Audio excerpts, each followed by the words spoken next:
You saw him start off the spring at right tackle, and then he's been obviously mixing a little bit in the last couple of weeks, but otherwise exclusively at guard. What do you guys like more about him at guard than tackle? More about Mike at guard. I think Mike is a rare talent and has kind of the capability to play both. So he brings. Yeah, I think he's got excellent feet. He's got a lot of power. So he's got good length. But again, like I said, it's very rare you find someone that can play both guard and tackle at a high level. Are you opposed to moving him? I mean, is he settled in at guard now, or is there still a chance for him to perhaps be moved? There's definitely always a chance to move him, and he does get reps at both. And part of that strategy is trying to find contingencies and try to find we're always trying to find our best mix and best combination. But I think the nature of the game in the NFL is you got to find ways to get guys moved around, just given the fact that injuries do happen and things like that. So we're certainly looking at him at both and trying to train him at both, so he's prepared to play either or. Is it odd that you haven't arrived at that mix yet with one preseason game to go? The goal would be to always find a group and say this is the group and build continuity. But the reality is, again, the nature of the game, and we, coming from Cleveland, we had I think 11 different line combinations. So you realize that's what you're getting into. And I think in the end, it's you're trying to prepare guys at this time where you get a lot of reps and try to find commonality among the different position groups, and so guys can kind of be interchangeable in some way. And then as you look to go to the season, of course, you'd like to build continuity. But again, it's putting yourself in a position where in this game, you have to have guys that can play on both sides, both multiple positions. So that's kind of the aim there. I know you're a teacher of technique, Mm-hmm. and how is everyone doing with the concepts for the outside zone scheme? They're doing great. The guys are doing well. I think they're getting better. They're learning. I think we've gotten to a point where they have a good grasp of it. So I think it's going well, and we're headed in the right direction. You was talking about, Gerard was talking about the depth being a factor in wanting to improve that depth.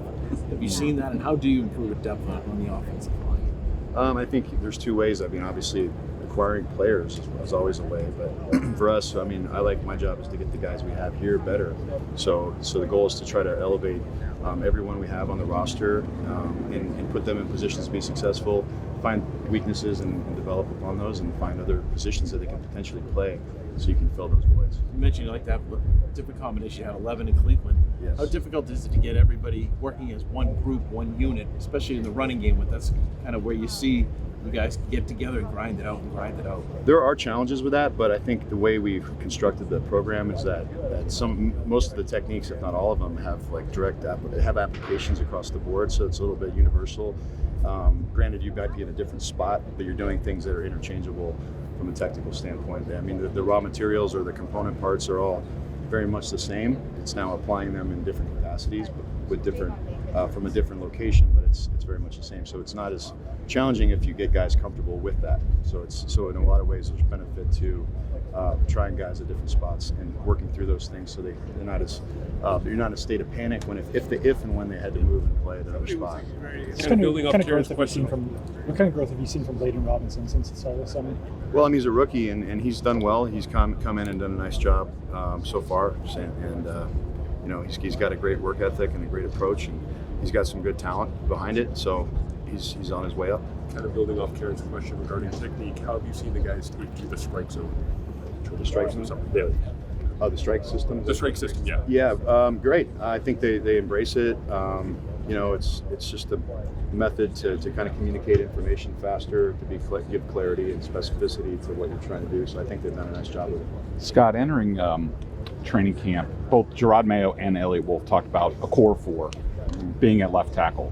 We haven't really seen a whole lot of that. It hasn't come to fruition. Why is that? Well, Trooks will be playing some left tackle ongoing. Like I said, we're moving guys around to get that to build those movement patterns for the future, because and there's no specific reason other than we have tried adding rookies to the mix. You want to get those guys moved around, see what guys can do, where deficiencies may lie, and so you can improve upon those. So certainly there's no specific reason as far as deficiencies on his end. He can do both, but that's probably the answer because we've tried to get other players in there and out of there. So Scott, I was talking to Caden a couple days ago about his hand placement. Yeah. It seems like he's a little wide sometimes with his hands. I was just wondering if you see that on the film too. And I mean, how you're working on it. well, I'd probably say that a lot of guys do that. So he's not the only one, but yeah, we're always trying to tighten up our strikes for sure, and Caden's no exception. And what have you seen from Layden Robinson, and just what do you think he could do to kind of elevate into that starting role permanently? Layden, I mean, being a rookie, it's always tough coming in as a rookie to kind of get a chance to start.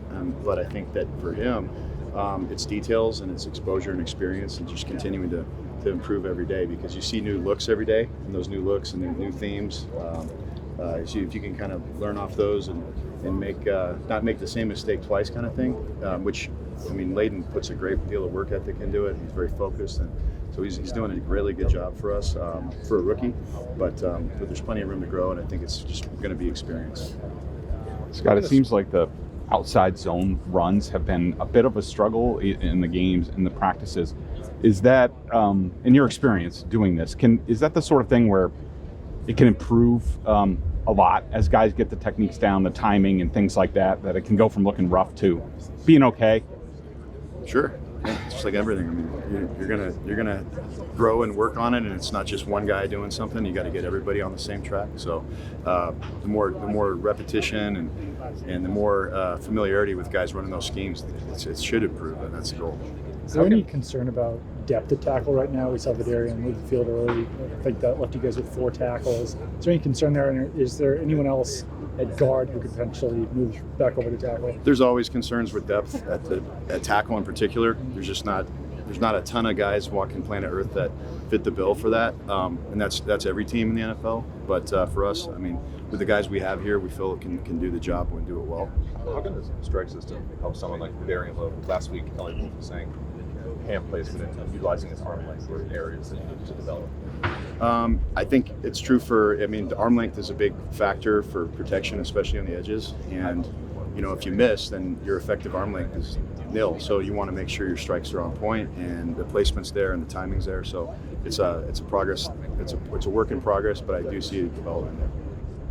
Scott, we've seen Caden play some left tackle. I know he's primarily a right tackle in college. So what have you seen from the progress he's made just making that adjustment from right to left? He's done well. I think that, again, you're a rookie coming in and you got to play both sides, and so there's things that he's had struggle with early, and then there's things that he's really done well with. So just it's again a process. Same answer with Layden. I think they're just young guys, or first year in. And there's a ton of exposure to fronts, to looks, to assignments, to techniques and different types of schemes they're going to play against. So matching those up, it's a matter of being able to kind of build that library in your mind so he can build upon his technique and improve as a player. With Vidarian, we did seem to struggle a little bit last year. The whole line struggled. I think for the fan base, they look at someone like him being back in the starting lineup and having some concern. Why do you think he's a better fit for the line now? How have you seen him improve? What have you seen from him in general? I can't speak on his past here. I can't do that. I mean, I've looked at the guys objectively since I've gotten here, and I've been pleased with a lot of the progress there. I think he has some tools and some talents, and he's a true pro about it. And so there's been progress for sure. But as far as last year, I couldn't tell you about that. I just see what I see here now. Are there challenges preparing the line, not knowing necessarily if the starting quarterback is and different skill sets that the options bring back there? That is something we don't even get involved with. We just need to get better at offensive line play, each individual player and collectively. I think if we just focus on progress there and the core fundamentals, that's our job, and we don't look outside of that. Scott, a little bit of a technical question because I'm not that familiar with the outside zone scheme. Some of the runs you see, whether it's a tight end or an offensive tackle, sort of locking out like on the end, are those guys supposed to, get an angle or run him toward the sideline, or is that what they're supposed to do, sort of a lockout? I'm not sure I follow the question. Are you trying to? Well, I'm just like on the outside zone stuff, like, if sometimes you see like a tight end or an offensive tackle sort of holding on to the end, getting stacked. Like, are those guys supposed to create movement in the outside zone? You'd like to get movement in every scheme. You want to get defenses moving, and the way you want to get them moving is predicated on the scheme. If you're trying the outside zone, you certainly want to make sure you're not getting knocked back, and you're taking leverage where you can. So there's different schemes that we have in the wide zone that we call for different angles of attack. But I don't know if that answers your question. It does. From your experience with Alex, going back to Cleveland, what do you know about him that makes him the right fit to lead an offense and to finally have his chance to sort of put his own stamp, you know what I mean? Alex is a very, very, first and foremost, a great man, a great person, and an excellent football coach. He's played the game at a high level as a quarterback. He knows the game in and out. He's coached for a long time. He's got a great rapport with the players. The players trust him, respect him. And like I said, he just knows the game. He's a great leader for the offense, and he's got, just fired up about working with Alex. We're talking before just about how coordinators end up landing as coordinators. Sometimes 30 years old, they just shoot right up, right? In his case, a little bit older, took him more time to get there. Did you guys ever talk about that and sort of what it means to, you know what I mean? Like, how that process works. I haven't talked to him about that, but Alex has been coaching a long time in the NFL and in different capacities. But he has been the coordinator. Last year's in Cleveland, he wasn't calling plays, but he was the coordinator for us, and so haven't talked about his journey. All right, guys. Thanks. Appreciate it. Thanks, guys.